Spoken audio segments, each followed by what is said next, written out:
अस्सलाम वालेकुम 12th class chapter number 16 biology sport and movement. Biology का chapter number 16 sport and movement हम study करें कि कैसे पहले पौधों में और फिर अब जानवरों में कैसे मूवमेंट होती है और स्पोर्ट मिलती है।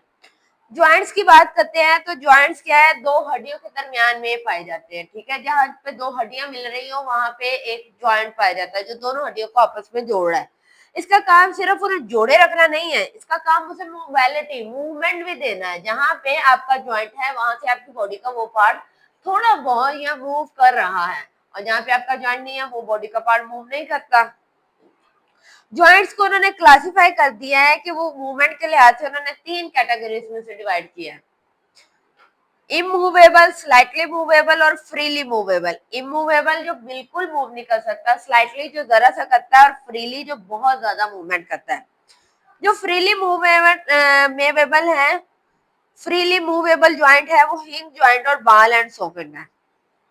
इसको हम बाद में डिस्कस करते हैं। सबसे पहले हम फिब्रस ज्वाइंट, दिस ज्वाइंट, इसमें उन्होंने कहा है कि ज्वाइंट्स ये वहां पे पाए जाते हैं जहां पे उन्होंने छोटी हड्डी को आपस में जोड़ा हुआ है।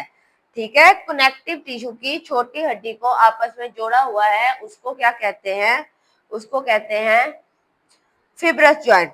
जैसे कि आपकी स्कल, ठीक है, या आपका जबड़ा जिसके अंदर दांत जो है आपके जुड़े हुए हैं, ये छोटी सी बोन है ना, ये जुड़ी हुई है। अब दूसरे वाला बेटे कार्टिलिगेनियस, कार्टिलेगेनियस ज्वाइंट्स वो ज्वाइंट्स हैं जो या तो जरा सी मूवमेंट करते हैं या बिल्कुल ही मूवमेंट नहीं करते। हेयरलाइन कार्टिलेज जो है ये एक ज्वाइंट बना देता है बिटवीन ग्रोइंग बोन्स। आपकी वो हड्डियां जो अभी तक बढ़ रही हैं ये उनके दरमियान बन जाता है। ठीक है, द बोन्स हेल्ड टुगेदर, जब बोन हड्डियां आपस में जुड़ती हैं फिब्रस कार्टिलेज से तो उनके दरमियान एक वर्टिब्रा होता है एट अ पॉइंट। उनके किसी ना किसी एक पॉइंट पे वर्टिब्रा होता है जो आपका वर्टिब्रल कॉलम है, where coxal bone meet in the front of pelvic. आपकी जो पेल्विक बोन है, ठीक है, उसको क्या कहते हैं, उसके साथ आपका जो फ्रंट वाली साइड पे आपकी कॉक्सल बोन आके उससे कहीं ना कहीं जुड़ रही है। ठीक है, और वो कहां से निकल रही है? आपके बैक बोन वर्टिब्रा से। ये थोड़ा सा मूव करते हैं। साइनोवियल ज्वाइंट्स, ये वो ज्वाइंट्स हैं जो कैविटीज को फिल करते हैं। जहां पे खालीपन है ना वहां पे ये अंदर फ्लूइड कोई लिक्विड चीज डाल देते हैं, उसे भर देते हैं या अडॉप्ट कर देते हैं रिड्यूस फ्रिक्शन, या उनके दरमियान वो जो रगड़ है उसको कम कर देते हैं बिटवीन द मूविंग ज्वाइंट। एक ज्वाइंट है जो बहुत ज्यादा मूव कर रहा है, एक दरवाजा या एक मशीन है वो भी बार बार आपस में रगड़ खाए तो उसमें एक टाइम आता है फ्रिक्शन खत्म हो जाती है, उसमें वो रगड़ खत्म हो जाती है। ठीक है, फिर उसे ऑयल दिया जाता है। ऐसे इंसानों के जोड़ है, हड्डियां, वो बार बार आपस में जब मूव करते हैं तो आपस में दोनों फ्रिक्शन होती है, उनकी फ्रिक्शन की वजह से मूवमेंट होती है। ये जो ज्वाइंट्स हैं ये इनके गिर्द एक लेयर चढ़ी होती है कनेक्टिव टिश्यू की, ठीक है, ताकि उनको बचा सके, प्रोटेक्ट कर सके। उस कनेक्टिव टिश्यू को फिब्रस कैप्सूल कहते हैं। फिब्रस कैप्सूल क्या है? वो ज्वाइंट्स बेटे जो खाली हैं, जिनमें कैविटी है, फ्लूइड से भरे हुए हैं, या वो उनकी क्या कहते हैं फ्रिक्शन कम हो जाए मूविंग करने से, तो उनमें एक लेयर चढ़ी हुई होती है कनेक्टिव टिश्यू की, उसको फिब्रस कैप्सूल कहते हैं। उसके अंदर, ये तो बाहर वाली लेयर है, उसके अंदर their inner layer the synovial membrane, और उनकी अंदर वाली लेयर को क्या कहते हैं? साइनोवियल मेम्ब्रेन कहते हैं। ठीक है, सम पार्ट ऑफ कैप्सूल में भी मॉडिफाइड, उसके कुछ पार्ट जो है उसी कैप्सूल की ये जो लेयर है ये मॉडिफाइड जमाने के साथ साथ थोड़ा सा बदल जाते हैं। ठीक है, थोड़ी सी इसमें एज के साथ साथ चेंजिंग आती है। Form distant ligament holding the bone together, ताकि वो हड्डियों को आपस में जोड़े रखे। एक एज आती है जब आप देखते हो कि हड्डियों में से उठने पे दर्द होता है, आवाज आती है, ठीक है, वो उसकी फ्रिक्शन खत्म हो गई होती है, कनेक्टिव टिश्यूज में खत्म हो गए होते हैं। लेकिन जैसे ही बच्चा होता है या जवान होता है उसमें ये फ्रिक्शन बहुत ज्यादा होती है। ठीक है, अब ये जो बहुत ज्यादा मूवमेंट करती हैं उसके दो टाइप्स हैं, एक है बेटे हिंग ज्वाइंट और दूसरा है बाल एंड सॉकेट ज्वाइंट।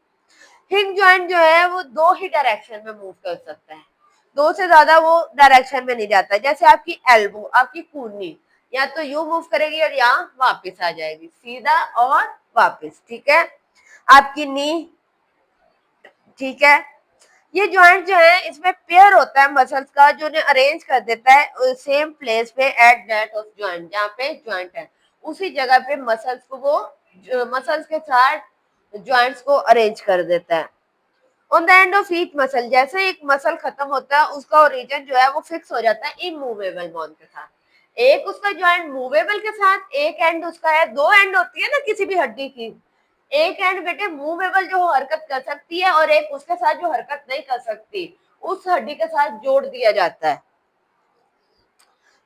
उसके बाद उन्होंने कहा है one end of each muscle is fix to immovable, और दूसरा जो है वो मूवेबल के साथ। Other end of muscle the intersection is attach to far side of joint, और इनमें जो इंटरसेक्शन है वो ज्वाइंट्स में वो भी इसके साथ अटैच होता है। ठीक है, अब है बॉल एंड सॉकेट। ये वो हड्डियां हैं बेटे जो मुख्तलिफ डायरेक्शंस में मूव कर सकती हैं। ठीक है, सिर्फ आगे और पीछे नहीं आ रही, आप अक्सर अपनी गर्दन और देखते हैं कौन कौन से ज्वाइंट्स बेटे जो अलाउ करता है मूवमेंट को सेवरल कंडीशन में। ऐसे जो ज्वाइंट्स हैं उसमें दो पेयर्स होते हैं मसल्स के जो परपेंडिकुलर होते हैं, परपेंडिकुलर एल शेप, एक अगर सीधा है तो दूसरा दूसरी डायरेक्शन में, ऐसी होती है वो हड्डियां, एक दूसरे के परपेंडिकुलर होती हैं। ये उन्हें मैक्सिमम फ्लेक्सिबिलिटी, ज्यादा क्या कहते हैं, फ्लेक्सिबिलिटी प्रोवाइड करती है। इसमें आपके हिप जॉइंट और बेटे शोल्डर, आपका शोल्डर आप कितने ही डायरेक्शन में मूव कर लेते हो ना, यहाँ से लेके आप बैक साइड तक अपने मूव कर लेते हैं या फ्रंट से, तो ये इसमें आता है। ये बॉल एंड सॉकेट की एग्जांपल है। आज का हमारा लेक्चर इतना ही था, इसमें हमने जॉइंट्स को डिस्कस किया है कि क्यों होते हैं, क्या इसका फंक्शन है, ये सारा कुछ कैसे। उसका सबसे पहले हमने बताया वो सिर्फ हड्डियों को जोड़ता नहीं है बल्कि स्केलेटन को भी पकड़ होल्ड करे रखता है और मूवमेंट में भी हेल्प करता है।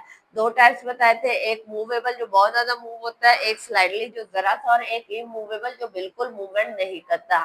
ठीक है, आपकी जो स्मॉल बोन्स है वो जा, आपके दांत जो है जॉ में फिक्स है वो स्मॉल है, उसको फिब्रस कहते हैं।